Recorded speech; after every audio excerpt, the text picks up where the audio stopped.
Hello friend. आज हम बात करेंगे गुप्त वंश के इतिहास के बारे में। आप सभी लोग जानते होंगे जो गुप्त वंश था उसे स्वर्णिम युग कहते हैं। आखिर इसे स्वर्णिम युग क्यों कहते हैं? क्योंकि इस टाइम जो है वो आपकी भारतवर्ष की एकता पर बल दिया गया। लेकिन इसके पहले क्या था? आपका राज्यों में बहुत से लोग बटे हुए थे। बहुत जितने भी आपके राजा थे वो आपके राज्यों में बटे थे। आप चाहे चोल देखिए, कोई भी आप राज्य वंश देखिए, वो सभी अपने अपने राज्यों की रक्षा करते थे। लेकिन जब गुप्त वंश आया, इस समय भारतवर्ष की एकता देखी गई। यदि गुप्त वंश की बात करें तो इसमें महान प्रतापी राजा तीन हुए। पहले आपके चंद्रगुप्त प्रथम, दूसरे समुद्रगुप्त और तीसरे जो थे चंद्रगुप्त द्वितीय, जिन्हें विक्रमादित्य भी कहते हैं। यदि हम गुप्त वंश के इतिहास की बात करें तो इसमें यदि हम देखें कि तीनों राजाओं के जो थे उनका जो विस्तार था साम्राज्य का वो कैसे फैला। जब हमारे चंद्रगुप्त प्रथम थे उस समय जो गुप्त वंश का जो साम्राज्य था वो आपका देख रहे हैं बिहार वाला और यूपी वाला जो एरिया है वो ये था। जब हम समुद्रगुप्त की बात करते हैं तो समुद्रगुप्त में आप देखिए पूरा जो ये विस्तार है ये इस समय हुआ था। तो ये आपके साउथ रीजन में भी इन्होंने बहुत ज्यादा विस्तार किया। समुद्रगुप्त के बारे में कहा गया है कि दक्षिण भारत में इन्होंने 12 लड़ाई जीती हैं।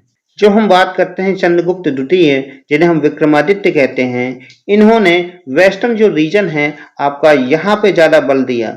यदि हम इसमें देखें कि तीनों राजाओं की जो विस्तारवादी नीति है इसमें भारतवर्ष की आपको झलक मिलती है, क्योंकि ये पूरा जो राज्य है ये आपके अधिकतर क्षेत्रों को कवर करता है। आप सभी जानते होंगे गुप्त वंश जो है आपके गवर्नमेंट एग्जाम में बहुत ही ज्यादा इंपॉर्टेंट है। 2 या 3 क्वेश्चन आपके कम से कम इसमें गुप्त वंश से आते हैं। आपको कभी चंद्रगुप्त प्रथम, कभी समुद्रगुप्त, कभी आपके विक्रमादित्य, इनके बारे में दे देंगे।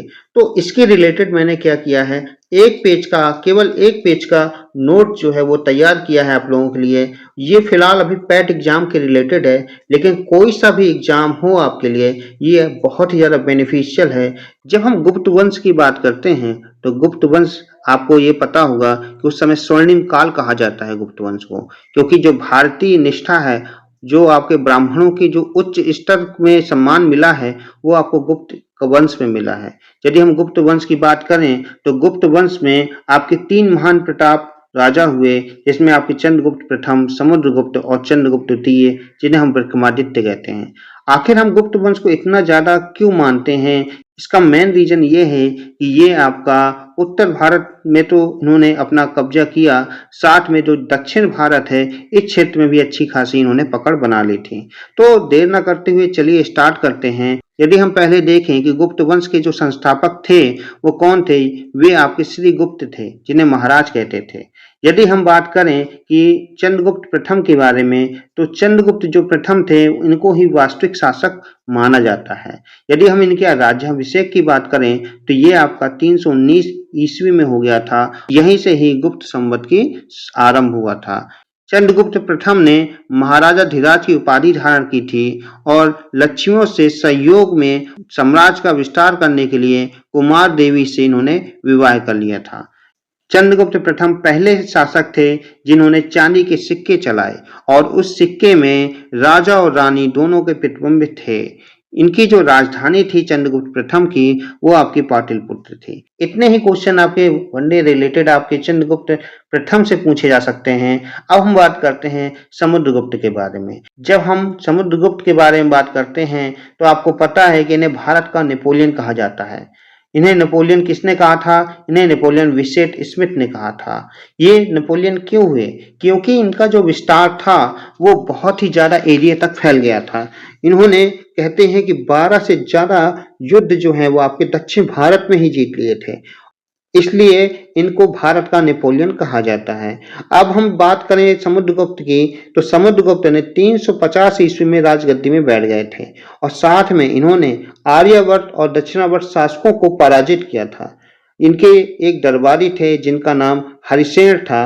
उन्होंने प्रयाग प्रशस्ति लेख में 7वें श्लोक में समुद्रगुप्त के विजय के अभियानों का उल्लेख किया है। जब हम बात करते हैं समुद्रगुप्त की तो समुद्रगुप्त जो थे वो आपके कुमार देवी के पुत्र थे। आपको पता है कुमार देवी जो थी वो चंद्रगुप्त प्रथम की क्या थी? पत्नी थी, इसलिए इन्हें परक्रमांक भी कहते हैं। समुद्रगुप्त ने भी महाराजा धीराज की उपाधि धारण की थी। समुद्रगुप्त के टाइम ही भारतवर्ष का जो उल्लेख है वो आपके प्रयाग प्रशस्ति में मिलता है। दक्षिणावर्त विजय को उस समय धर्म विजय कहा जाने लगा। एरन अभिलेख में समुद्रगुप्त को कुबेर तथा यमराज कहा जाने लगा। यमराज क्यों कहते थे? क्योंकि ये जो आपके एनिमी थे, जो दुश्मन थे, उनके लिए यमराज की भांति का काम करते थे। जो अपने लोग हैं, नागरिक हैं, उनके लिए कुबेर की भांति थे, क्योंकि ये जहां भी जाते थे वो युद्ध ये जीत लेते थे। तो समुद्रगुप्त जो थे वो आपके युद्ध नीति में तो प्रबल थे, साथ में संगीत और भी चीजों का इनको ज्ञान था। इसलिए समुद्रगुप्त ने कवि, संगीतज्ञ, इन सब लोगों का क्या किया? संरक्षण किया। साथ में इन्होंने जो सिक्के चलाए उसमें वीणा बजाने का एक चित्रण उन्होंने किया था। जो बौद्ध भिक्षु थे वसुबंधु को इन्होंने संरक्षण दिया था। समुद्रगुप्त एक महान शासक थे, क्योंकि इन्होंने बहुत ही कम समय में बहुत ही ज्यादा विस्तार किया।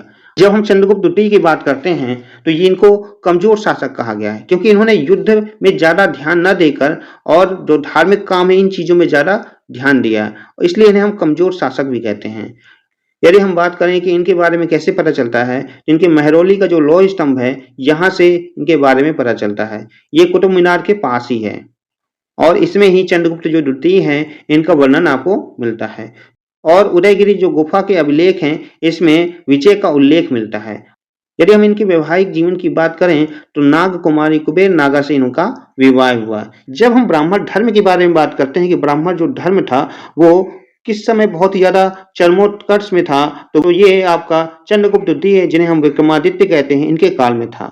जब हम बात करते हैं कि इन्होंने कौन सी जगह विजय प्राप्त की, तो ये इन्होंने शक, वटीक, बंगाल, गणराज्य, इस जगह पे इन्होंने विजय प्राप्त की थी। और यदि बात करें कि नालंदा विश्वविद्यालय का जो निर्माण था वो आपका कुमार गुप्त ने कराया था। और ये क्वेश्चन हमेशा पूछा जाता है कि विक्रमादित्य की जो उपाधि मिली वो कैसे मिली? वो आपकी शकों पर जो इन्होंने विजय प्राप्त की थी उससे इनको विक्रमादित्य की उपाधि मिली।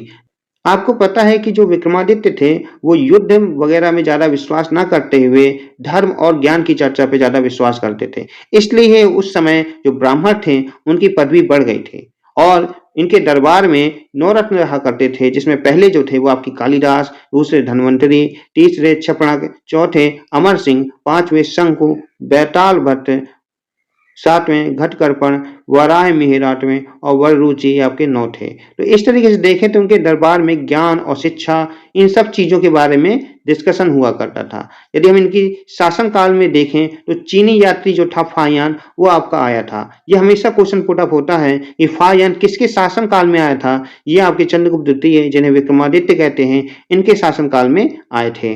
और इन्होंने विस्तारवादी नीति को जो है वो कम बल दिया और ज्ञान की नीति को इन्होंने ज्यादा बल दिया। यदि हम गुप्त वंश के इंपोर्टेंट प्रतीक की बात करें, ये आपके गुप्त वंश का जो राष्ट्रीय चिन्ह था वो आपका गरुड़ था। और गुप्त जो थे वो कुषाणों के जो थे वो सामंत थे। और रामायण और महाभारत का जो संकलन हुआ था, ये बहुत बड़ी चीज है कि रामायण और महाभारत का जो संकलन किया गया था वो आपके गुप्त काल में ही किया गया था। और उस समय जो सबसे बड़ा अधिकारी होता था उसे कुमारामात्य कहते थे। तो ये आपका सिंपल एक पेज में ही आपका गुप्त वंश जो है उसका जो इम्पोर्टेंट फैक्ट है वो आपको इसमें आपको पता चले होंगे। यदि हम बात करते हैं हर्षवर्धन के बारे में, अब हम बात करते हैं हर्षवर्धन के बारे में। हर्षवर्धन जो थे वो आपके शिलादित्य भी इनको कहा जाने लगा, यात्रियों का राजकुमार भी कहा जाने लगा और वर्तमान में इसे शाक्य मुनि भी कहते हैं। यदि हम हर्षवर्धन के राज्याभिषेक की बात करें तो ये आपके 606 ईस्वी में 16 वर्ष में थानेश्वर की गद्दी में बैठे। और जो हेनसांग है यात्री जो था आपका वो भारत इन्हीं काल में आया था। आपको पता होगा जो फायान था वो आपका चंद्रगुप्त द्वितीय के काल में आए थे और ये आपके हेनसांग जो हैं वो आपके हर्षवर्धन के काल में आए थे। और इन्होंने सीयूकी नाम की एक रचना की, कन्नौज को इन्होंने राजधानी बनाया और सिक्के में शिव पार्वती की आकृति से युक्त रचनाएं बनाई। यदि हम बात करें हर्षवर्धन की रचनाओं की तो ये आपकी प्रियदर्शिका, रत्नावली, नागानंद।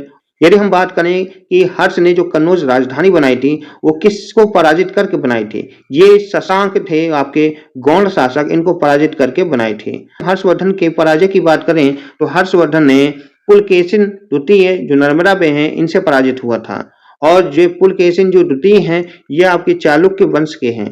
और ये आपको कहाँ मिलता है? ये आपका ऐहोल अभिलेख में आपको इसके बारे में पता चलता है। कश्मीर पर जो आक्रमण करके बुद्ध के दांत कन्नौज के पास संथाराम में इन्होंने क्या किया? स्थापित कर दिया। तो ये आपके हर्षवर्धन के रिलेटेड यदि बात करें तो बाण भट्ट और मयूर शर्मन के संरक्षक इनको मिला था। और यदि हम बाणभट्ट की रचनाओं की बात करें तो ये आपका हर्षचरित और कादंबरी थी। मयूर शर्मन ने सूर्य शासन जो था उसके बारे में लिखा था। जब हम बात करते हैं हर्षवर्धन के साम्राज्य के बारे में, तो जो हर्षवर्धन का जो साम्राज्य है वो आपका ईस्ट वेस्ट नॉर्थ साउथ हर जगह फैला था। यदि हम बात करें कि इसका साम्राज्य जो था हर्षवर्धन का, ये कहाँ तक फैला, ये आपका हर्षवर्धन का जो साम्राज्य था वो आपका, यदि हम साउथ में देखें तो ये नर्मदा, यदि हम वेस्ट में देखें तो ये वल्लभी, यदि हम हिमालय को देखें तो ये आपका ईस्ट में है, और गजाब जो है वो आपका नॉर्थ में स्थित है। यदि हम देखें हर्ष का साम्राज्य एक था सामंती संगठन, इस पे आधारित था। यदि हम ग्राम की बात करें तो आप देखते हैं गांव, तो इसकी बात करें तो ये सबसे छोटी कड़ी थी, और भौगिक जो थे वो आपके कर वसूलने वाले थे।